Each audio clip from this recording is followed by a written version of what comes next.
একটি কবিতা আমি পাঠ করছি।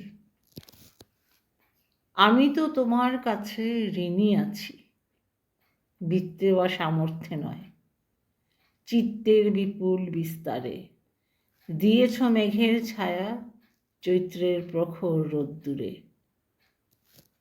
তুমি সাগরের মতো প্রীতিবিন্দু শুষে নিতে পারো, নিভৃতে শিশির ঝরে বাসন্তী হাওয়ায় মুগ্ধ তরঙ্গ বিহ্বল ভালোবাসা। সুদূর দিগন্ত পারে অম্লান উজ্জ্বল তারা হাসে, কুরুবক পুষ্পরাজি স্নিগ্ধ মমতায় স্নাত, করুণা ছড়ানো ঘাসে ঘাসে। নমস্কার। বিশিষ্ট কবি, সাহিত্যিক, অনুবাদক সুস্মিতা মজুমদারের কণ্ঠে শুনলেন অধুনা বিস্মৃতপ্রায় কবি সম্পাদক দীনেশলাল রায়ের উদ্দেশ্যে লেখা কবি অতীন দাসের কবিতা কবি দীনেশলাল রায় স্মরণে। অতীন দাস তাঁর অন্য একটি লেখায় দীনেশলাল রায় সম্বন্ধে বলেছেন, দীনেশদা ছিলেন সাহিত্যগত প্রাণ। সাহিত্যের জন্যে তিনি যে কোনো ত্যাগ স্বীকারে রাজি। মহিমালয়ে বসে যে কোনো সিদ্ধান্ত নেওয়া হলে তা রূপায়ণের দায়িত্ব যাদের উপর পড়ত, তিনি তার অন্যতম। একবার সিদ্ধান্ত হলো গান্ধী মেলায় লেখাঘর খোলা হবে। স্থানীয় সাহিত্য পত্রিকা বিক্রি ছাড়াও তৎক্ষণাৎ ছড়া লিখে দেওয়া হবে গ্রাহকদের নির্দিষ্ট মূল্যের বিনিময়ে। তা সফল হয়েছিল দীনেশলাল দার ঐকান্তিক আগ্রহ ও কর্মতৎপরতায়। কবি কালীকুসুম চৌধুরী বলেছেন, সব কিছুতে দীনেশের উৎসাহ। সিনেমা, যাত্রা ইত্যাদিতে আমাদের নিয়ে যেত। ব্যক্তি হিসেবে দীনেশ ছিল সত্যি অনন্য। অতীনকে রাধামাধব আখড়ায় থাকার ব্যবস্থা করে দিয়েছিল। দীনেশের মতো শুদ্ধ অন্তর মানুষ খুব কম মিলে। বহু দুস্থজনকে, অনেক বন্ধুবান্ধবকে দীনেশ সাহায্য করেছে। অতীন বলেছেন, আমি যেদিন শিলচর এলাম 1964 সালের 7 জুলাই, সেদিন যে কজন লোকের সঙ্গে আমার পরিচয় হয়েছিল তার অন্যতম ছিলেন দীনেশলাল রায়। শতাব্দী প্রকাশনায় তার ভূমিকা ছিল খুবই গুরুত্বপূর্ণ। আমি তখন কলেজের ছাত্র। আয় বলতে স্কলারশিপ এবং পত্রপত্রিকায় লিখে যৎসামান্য রোজগার, এ নিয়েই আহার বিহার শখ মেটানো। সাহিত্যের ভূত সিন্দবাদ দৈত্যের চেয়েও প্রবল, ফলে দারুণ কৃচ্ছ্রতার মধ্যেই চলত আমাদের সাহিত্য চর্চা।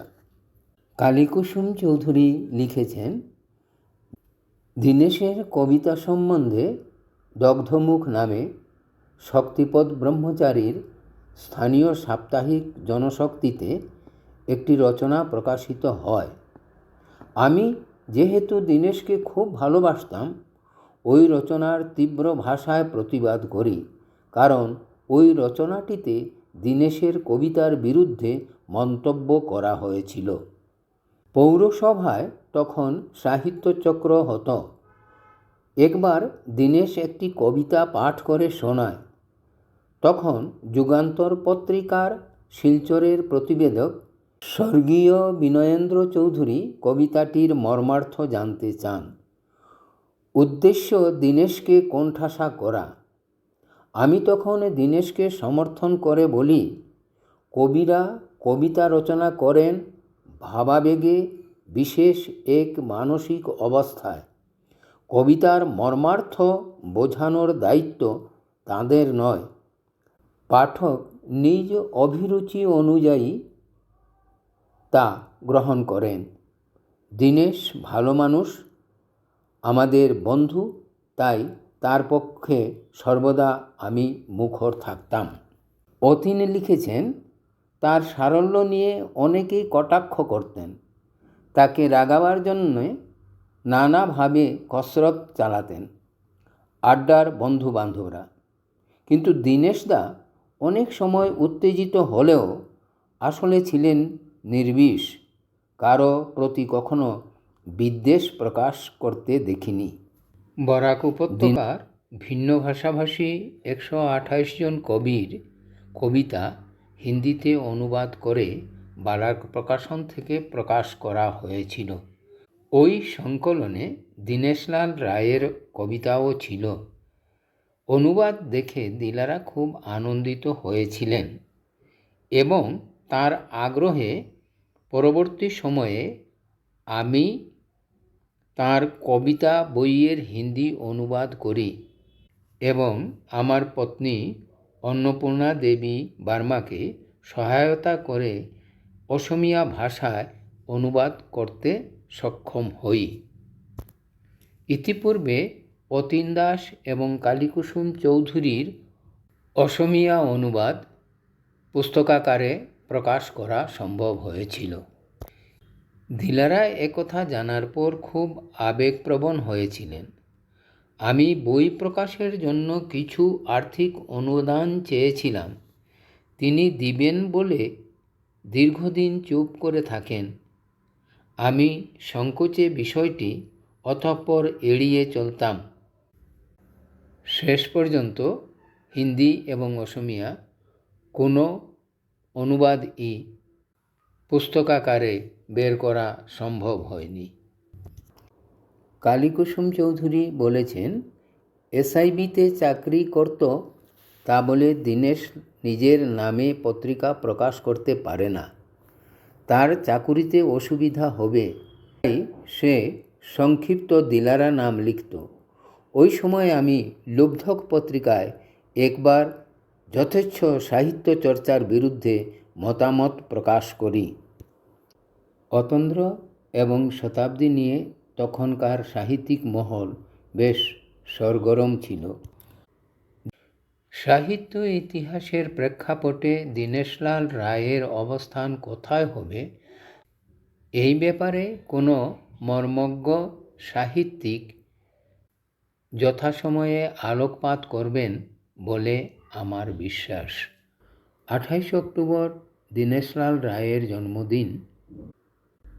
বালার্ক প্রকাশন থেকে তার জন্মদিনে কবিকে স্মরণ করে তার কবিতা এবং কবিতার হিন্দি অনুবাদ আজকের এই অনুষ্ঠানে আপনাদের সামনে তুলে ধরছে। নমস্কার। কবি দীনেশলাল রায়ের একখানি কবিতা পাঠ করছি আমি, বনশ্রী চৌধুরী।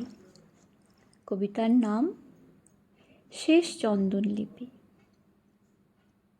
এনা এক এক করে উৎক্রান্ত শরৎ ও বর্ষা অথবা বসন্ত, বলতে পারো দীর্ঘদিন। এনা এবার পাতা ঝরার নোটিশ এসেছে। এই শেষ বর্ষার শীতের উত্তরীয় ভরা বাতাসে তোমার কালের সব পাতা ঝরে গেলে রুক্ষতা, সব শেষ গান ঠোঁটে নিয়ে এখনো কিছু সবুজ পত্র তোমার প্রেমের বিজয়ী ধ্বজা রয়ে গেছে মনে। এই শেষ বেলার নোটিশ পাওয়া বনান্তরেও।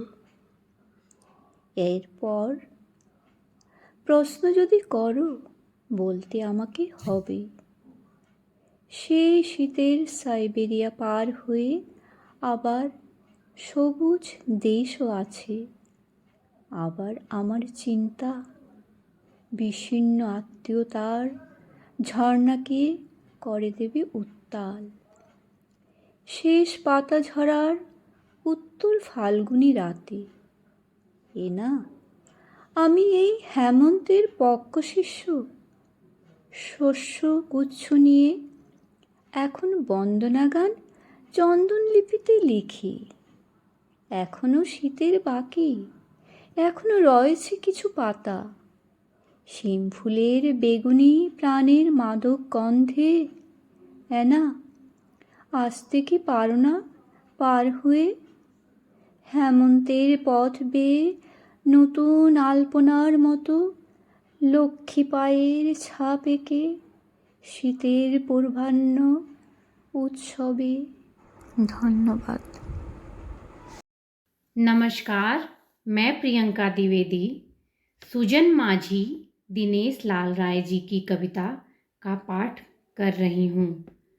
भोर की लालिमा छाई आकाश में, डिंगी बहाओ रे सुजन माझी। दिल के पिंजरे में सुख सारी, माभे मंत्र सुनाओ। प्यार के अमल फूल में कीटों के तीव्र डंक, चारों ओर छाँव के नीचे तबाही की साजिश। सुजन माझी संभल के चलो, सुजन माझी बदर बोलो। भोर की मोहिनी लालिमा छट जाएगी धीरे धीरे। तूफानी दैत्य पंख फैलाएगा, बढ़ाएगा भयंकर पंजा। अभय बंधु बता दो मौत को, आज जीवन मेरा महज खेल है।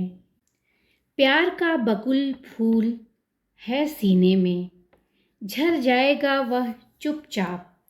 सुजन माझी समय हो गया, अभय बंधु डोर खोलो, बदर बोलो। पतवार हाथ में लो, क्षितिज की तूफानी पुकार में। प्यार का ना खेलो पासा, भोर की लाली छाई है गगन में। डिंगी बहाओ रे माझी। धन्यवाद। नमस्कार, मान्यवर दिनेश लाल राय जी की अनुदित कविता आखिरी चंदन लिपि पाठ कर रही हूँ। मैं वंदना वर्मा।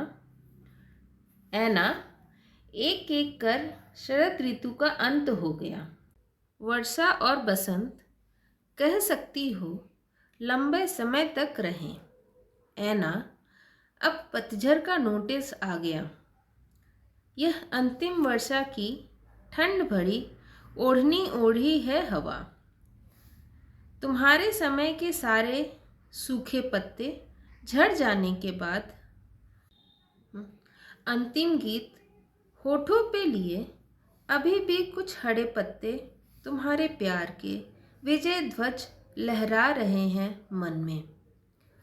अंतिम बेला की सूचना मिलने पर वन में भी पूछोगी तो कहना पड़ेगा, वह ठंड का साइबेरिया पार हो।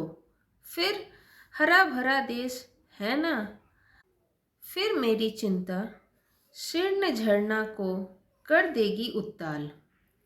शेष पतझड़ के फागुनोत्तर की रात को मैं हेमंत के पके बालियों को ले वंदना गीत चंदन लिपि से लिखूंगा।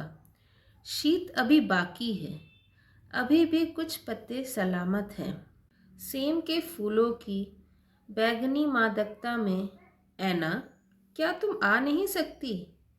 हेमंत के पथ हो नई रंगोली में, लक्ष्मी के पग चिन्ह रखते हुए ठंड के पहले उत्सव में।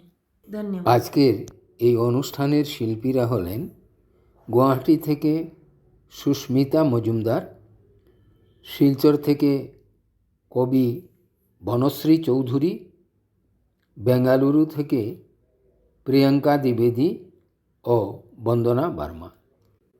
তাঁদের প্রত্যেকের প্রতি বালাক প্রকাশনার পক্ষ থেকে জানাই অকৃত্রিম কৃতজ্ঞতা। নমস্কার।